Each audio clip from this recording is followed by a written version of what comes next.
Very good evening. Welcome to State of Business on our television. I'm Ashingsani Veerasinghe. Let's have a look at the headlines first. A committee is appointed to look into the irregularities faced by individuals who sought the leasing facilities. Tourism Development Authority expands its services for the small-scale accommodation service providers and unregistered restaurant owners. News in detail. President's Media Division announces that a 3-member committee has been appointed to look into irregularities and illegal activities of finance companies and leasing companies. Accordingly, the 3-member committee has been appointed by the Central Bank Governor, Professor W.D. Lakshman. The committee is chaired by the Director General of Legal Affairs of the Presidential Secretariat, Attorney at Law Harigupta Rohanadira, Director of Legal and Compliance Department of CBSL, KPG Sirikumara, Director of Department of Supervision of Non-Bank Financial Institutions of CBSL, JP Gamlath, will serve as the members of the said committee. The panel is appointed to conduct an industry-wide study on issues related to unregulated operators in the finance companies and finance leasing businesses. They are also required to submit proposals on steps that can be introduced to manage the issues. The Central Bank Governor has also called for a report on the matter within 2 weeks of time. The Central Bank of Sri Lanka has decided to reduce the statutory reserve ratio applicable on all rupee deposit liabilities of licensed commercial banks by 200 basis points to 2% with effect from the reserve maintenance period that commenced yesterday. Speaking to Central Bank officials at the Presidential Secretariat yesterday, President Gotabaya Rajapaksa raised his voice over the central bank's inactive role in extending its support towards directing relief to people amidst COVID-19 pandemic. President informed the officials to identify the issues and forward their solutions or grant approval to his set of proposals by today morning. Given the situation, the Monetary Board of the Central Bank of Sri Lanka at its meeting held yesterday decided to reduce the statutory reserve ratio applicable on all rupee deposit liabilities of licensed commercial banks by 200 basis points to 2% with effect from the reserve maintenance period that commenced yesterday. This reduction in the SRR injects around 115 billion rupees of additional liquidity to the domestic money market, enabling the financial system to expedite credit flows to the economy while reducing the cost of funds of licensed commercial banks. With that decision, the central bank has reduced the SRR by a total of 300 basis points thus far during this year, in addition to several other easing measures implemented already, including the reduction of policy interest rates by a total of 150 basis points and the reduction of the bank rate by 550 basis points. In the meantime, in support of the government's efforts to revive the economy, the Monetary Board has also decided to introduce new credit schemes.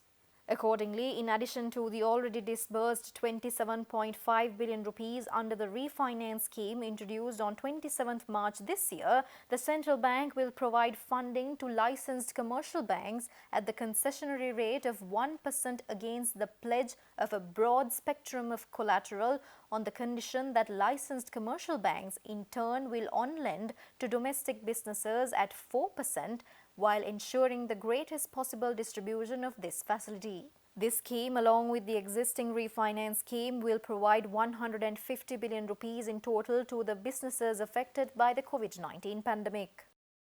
In addition, the construction sector enterprises will be provided with a facility to borrow from LCBS using guarantees issued by the government equivalent to the amount due on account of contracts carried out in the past under a new dedicated credit scheme funded by the central bank and made available at the aforementioned concessionary rates. Frontline Socialist Party today lodged a complaint at the National Police Commission against the behavior of police officers during a peaceful protest by its party members in Colombo last week. Speaking to media, party Politburo member Pubudu Jayagoda said that the attack was not on their party but for the entire society, which is ready to agitate against the government policies. America එක්සත් ජනපදයේ පාලකයන් විසින් ගෙන යන ජනතා මර්දන ක්‍රියාපිළිවෙතට විරුද්ධව ලෝකෙ පුරා උද්ඝෝෂණ පැවැත්වෙනවා. ඒක ලෝකේ පුරා උද්ඝෝෂණ පැවැත්වුණාට ලංකාවේ එහෙම උද්ඝෝෂණ කරන්න දෙන්නේ නැහැ කියලා දේශපාලඥයන් වගේම රාජ්‍ය නිලධාරීනුත් හිතාගෙන ඉන්නවා කියන එක තමයි මේ අපිට එල්ල වෙච්ච ප්‍රහාරයෙන් පෙනුනේ. හැබැයි උද්ඝෝෂණයට පහර දෙන්න ටික දවසකට කලින් ඇමරිකා එක්සත් ජනපද තානාපති කාර්යාලයේ තානාපති නිලධාරියෙක් ලංකාවට ඇතුල් වෙනවා. නිරෝධායන නීති කඩ කරමින් කටුනායක ගුවන් තොටුපළේදී PCR පරීක්ෂණයට භාජනය වීම ප්‍රතික්ෂේප කරලා. දැන් ප්‍රශ්නේ තියෙන්නේ නිරෝධායන නීති කැඩුවා කියලා අපිට විරුද්ධව නඩු පවරන්න අපිට පහර දෙන්න අපිව අත්අඩංගුවට ගන්න පොලිසිය කටයුතු කරනවා. ඇමරිකා එක්සත් ජනපද තානාපති කාර්යාලය නිලධාරියා ඔහු නිශ්චිත වශයෙන්ම ලංකාවේ නිරෝධායන නීතිය කඩ කළා. ඔහුට විරුද්ධව මේ වෙනකොට අරන් තියෙන පියවර මොකක්ද? ඊයේ දිනපතා ඉංග්‍රීසි පුවත්පතකට සම්මුඛ සාකච්ඡාවක් දීලා තිබුණා ලංකාවේ එක්සත් ජනපද තානාපතිනි. ඇය කියනවා මේ මහමැතිවරණ ඉවර වුණාට පස්සේ MCC ගිවිසුම අත්සන් කිරීම සම්බන්ධයෙන් ආණ්ඩුවත් එක්ක යම් යහපත් ප්‍රතිචාර එවැනි සාකච්ඡාවක් පවතිනවා කියලා. මේ සියල්ලත් එක්ක සම්බන්ධයි ඇමරිකා එක්සත් ජනපද තානාපති කාර්යාලය ඉදිරියට පවත්වපු උද්ඝෝෂණයට පහර දීම. ආණ්ඩුව උත්සාහ කරනවා මේක පොලිසිය විසින් කරපු පහර දීමක් මේක නිලධාරීන්ගේ ප්‍රශ්නයක් කියලා පෙන්වන්න. අපි ඊටාම දැඩිව ඉන්නවා මේ සම්බන්ධ නීතිමය ක්‍රියාමාර්ග පැත්තේ අපිට යන්න පුළුවන් උපරිම දුර අපි යනවා. Stay tuned for more news after this short break.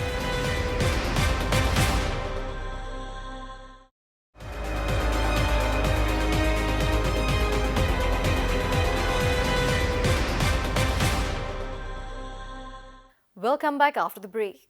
Sri Lanka Tourism Development Authority states that any accommodation service provider or restaurant registered under the Tourism Development Authority are facilitated to receive the certificate to resume services to the tourists. This was informed at a media briefing conducted by the Tourism Ministry, which was held in Colombo today. We have created a very in-depth guideline for the tourism industry to implement. That has already been given to the industry. It's a very detailed document running into 90 odd pages, and all registered, SLTDA registered accommodation sector restaurants all can apply for the certification. You don't have to be 5-star or 4-star or whatever. Anybody registered, whether it is homestay or rest houses, hostels, anybody can apply if you are registered with SLTDA and get the certification and get bookings. Anybody who is not registered today, we urge you to approach us. There's an online registration process available. Please register yourself. We will assist you to get registration so that going forward you can take hotel bookings. Speaking further, Chairperson of Sri Lanka Tourism Development Authority, Kimali Fernando, stressed that domestic tourism has always given momentum to the tourism sector of the country and that no local tourism sector should discriminate locals over the tourists.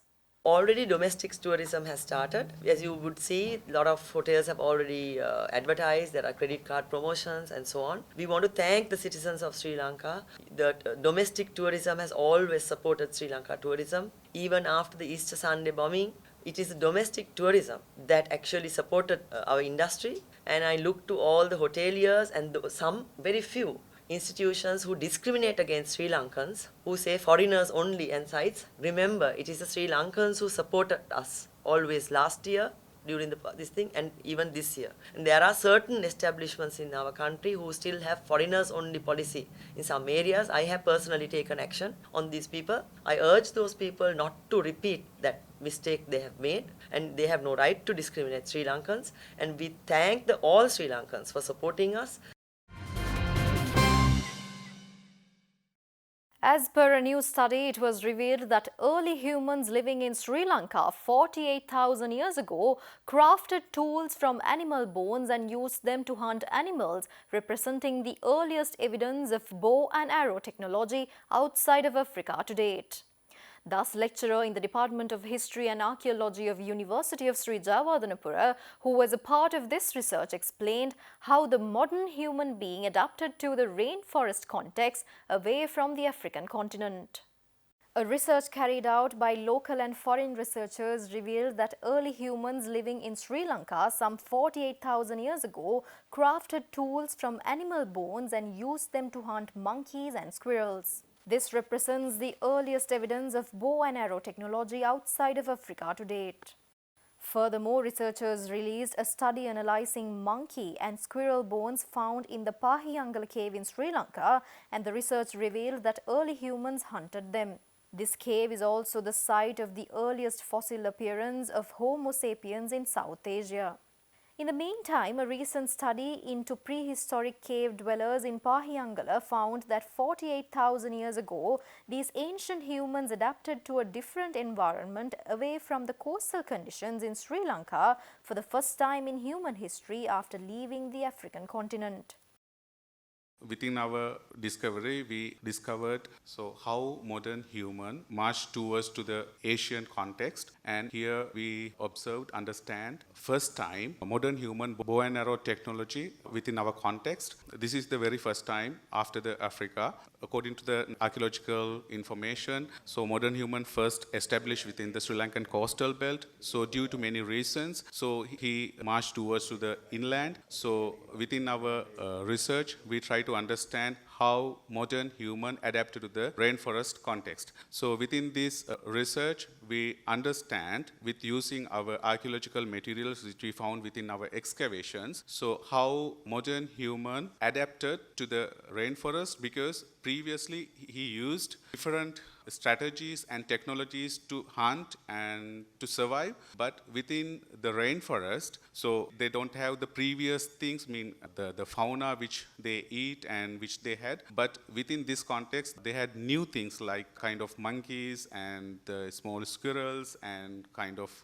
these foods. Therefore they changed their pattern technology and they newly developed new technology. With using that new technology, they hunted small and semi-large mammals, and for that they used bone tool technology, newly developed bone tool technology, and they used bone tools and bow and arrows. So specialty is to make these bone tools, they used bones which they killed, especially they used monkey bones which they killed, and they developed those bones as the bone points. Then finally they fixed these bone points to the arrows, and they used as a weapon. We will be back with stock updates after this short break.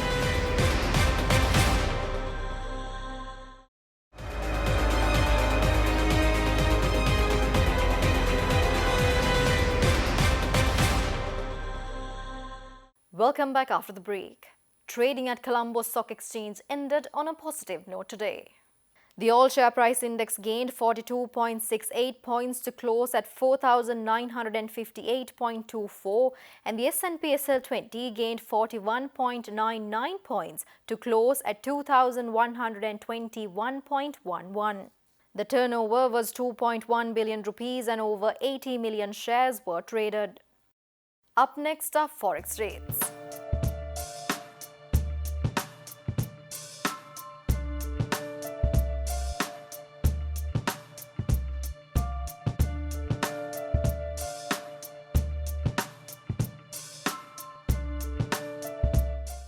And that's all the news for today. See you tomorrow with State of Business at the same time. Until then, take care. Good night.